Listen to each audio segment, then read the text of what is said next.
வணக்கம் மக்களே, welcome back to our channel. எல்லோரும் எப்படி இருக்கீங்க? நல்லா இருக்கீங்களா? உங்கள் லைக்ஸ்க்கு, கமெண்ட்க்கு, உங்கள் சப்ஸ்கிரைப்க்கெல்லாம் ரொம்ப நன்றி. ஓகே, இன்றைக்கி ஒரு ரொம்ப சூப்பரான ஒரு டிஷ்ஷோடு உங்களை சந்திக்கிறேன்.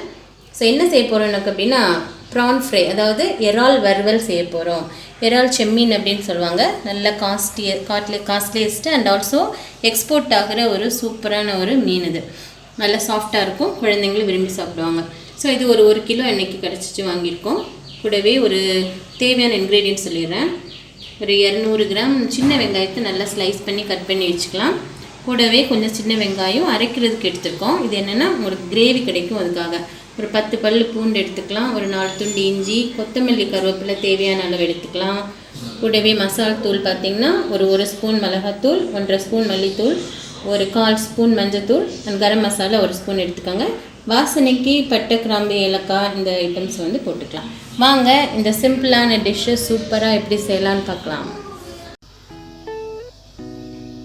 இப்போ நம்ம ப்ரிப்ரேஷன் ஸ்டார்ட் பண்ணிடலாம். இப்போ ஒரு தவா எடுத்துக்கோங்க. தவாவில் வந்து தேவையான அளவு ஆயில் எடுத்துகிட்டு, நம்ம வந்து ஃப்ளேவருக்காக வச்சுருந்தோம் இல்லையா, அந்த பட்டை, சோம்பு, கிராம்பு, ஏலக்காய்லாம் இருக்குல்ல, அதை வந்து இந்த ஆயிலில் போட்டுட்டு ஒரு நிமிஷம் வந்து அதை அப்படியே லேசாக வதக்கி விட்டுருங்க.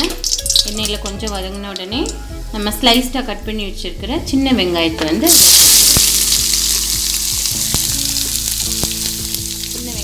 சேர்த்து நல்லா ஒரு 2 நிமிஷம் நல்லா வதக்கி விட்டுருங்க. கொஞ்சம் அதிகமாக சேர்த்தோம் அப்படின்னா தான் ஃப்ரை பண்ணி வரும்போது நல்லா டேஸ்ட் கொடுக்கும். அதுக்காக நம்ம ஒரு 200 கிராம் சேர்த்துக்கிறோம். ஸோ நல்லா ஒரு நிமிஷம் வதக்கி விட்டுருங்க. ஒரு 2 மினிட்ஸ் அப்படியே இருக்கட்டும். ஓகே, வெங்காயம் இப்போ 2 நிமிஷம் வதங்கிடுச்சு. இப்போ ஒரு சின்ன தக்காளி பழத்தை நான் சேர்த்துக்கிறேன். அது வந்து இன்க்ரீடியன்ட்ஸில் சொல்லலை, பட் ஒரு சின்ன தக்காளி பழம் கூட இதில் சேர்த்துக்கலாம். சேர்த்து ஒரு 1 மினிட் வந்து நல்லா வதக்கி விட்டுருங்க.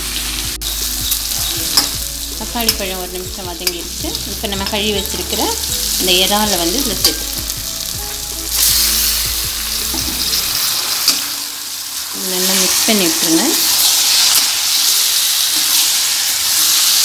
நல்லா இந்த வெங்காயத்தோடு கொஞ்சம் நல்லா ஃப்ரை ஆகும். இப்போ ஒரு 1 மினிட் வந்து இந்த ப்ரானை வெங்காயம் இந்த இதோடு சேர்த்து நம்ம ஃப்ரை பண்ணியிருக்கோம். இப்போவே ஹாஃப் வந்து குக் ஆகிடுச்சு பாருங்கள். சீக்கிரம் குக் ஆகிடும். ஸோ ரொம்ப ஈஸியாக சீக்கிரமாக செய்கிற டிஷ் தான். இப்போ நம்ம அரைச்சி வச்சுருக்கிற இஞ்சி, பூண்டு, கொத்தமல்லி தழை அரைச்சி வச்சுருக்கோம். அந்த கலவையை நம்ம சேர்த்துக்கலாம். இந்த இஞ்சி, பூண்டு, கொத்தமல்லி தழையை சேர்த்து நான் அப்படியே அரைச்சிருக்கேன். ஸோ நல்ல வாசனையாக இருக்கும். ஸோ இதை வந்து இப்போ நல்லா சேர்த்து இந்த பச்சை வாசனை போக ஒரு 2 மினிட்ஸ் வந்து நல்லா கிளறி விட்டுருங்க. ஓகே, நல்லா இந்த இஞ்சி பூண்டு கலவையை வந்து நல்லா இப்போது பச்சை வாசனைலாம் போக நல்லா வதக்கிட்டோம். ப்ரான்ஸும் ஒரு ஹாஃப் ஆஃப் த போர்ஷன் வந்து குக் ஆகிடுச்சு. இப்போ நம்ம எடுத்து வச்சுருக்கிற மசாலாலாம் சேர்த்துக்கலாம். மிளகாத்தூள், மல்லித்தூள், கரம் மசாலா, மஞ்சத்தூள் அவ்வளோத்தையும் சேர்த்துக்கலாம். சேர்த்து நல்லா மிக்ஸ் பண்ணிடுங்க.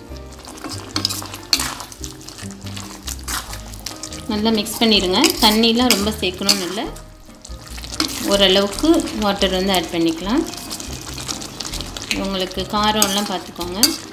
இப்போ வந்து தேவையான அளவு உப்பு வந்து சேர்த்துக்கலாம். தேவையான அளவு சால்ட்டு வந்து ஆட் பண்ணிக்கோங்க. சேர்த்து நல்லா இந்த கலவையை நிமிஷம் நல்லா மிக்ஸ் பண்ணிடுங்க. அந்த மசாலாவோட பச்சை வாசனையெல்லாம் போகணும். எல்லாத்தையும் நல்லா கிளியராக அழகாக நல்லா குக் ஆகிற மாதிரி கிளறி விட்டுருங்க. இப்போ ரொம்ப கெட்டியாக இருக்கனால நான் கொஞ்சோண்டு தண்ணி மட்டும் சேர்த்துக்கிறேன். ஒரு 5 மினிட்ஸ்லேயே இது குக் ஆகிடும். கொஞ்சமாக தண்ணி சேர்த்துக்கிறேன். இப்போ இந்த கலவையை நல்லா மிக்ஸ் பண்ணி ஓகே நல்லா மிக்ஸ் பண்ணிக்கோங்க. இது அப்படியே கொஞ்சம் குக் ஆகட்டும். ஒரு 5 மினிட்ஸ் வெயிட் பண்ணுவோம். இப்போ நம்ம ஸ்பெஷல் டிஷ் வந்து ரெடி ஆகிடுச்சு பாருங்கள். நல்ல எண்ணெய் கக்கி நல்ல பதத்துக்கு வந்துடுச்சு. நல்லா குக் ஆகிடுச்சு. லாஸ்ட்டாக நம்ம நறுக்கி வச்சுருக்கிற இந்த கொத்தமல்லி இலையை இதில் போட்டுடலாம். கொத்தமல்லி இலையை போட்டு நல்லா ஒரு தடவை மிக்ஸ் பண்ணி விட்டுருங்க.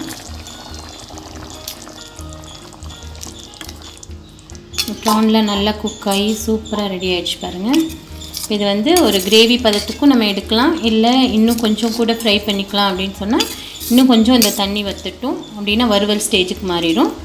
உங்களுக்கு தேவைன்னா இந்த ஸ்டேஜில் இறக்கிடலாம். இல்லைன்னா கொஞ்சம் இன்னும் ஒரு 10 மினிட்ஸ் போச்சு அப்படின்னா இன்னும் நல்லா தண்ணி வற்றி இந்த ப்ரான்ஸ் எல்லாம் வந்து செப்பரேட்டாக தெரிய ஆரம்பிச்சிடும். அப்படி நீங்கள் சாப்பிட்லாம். சூப்பரான டிஷ்ஷு ரெடி ஆகிடுச்சு.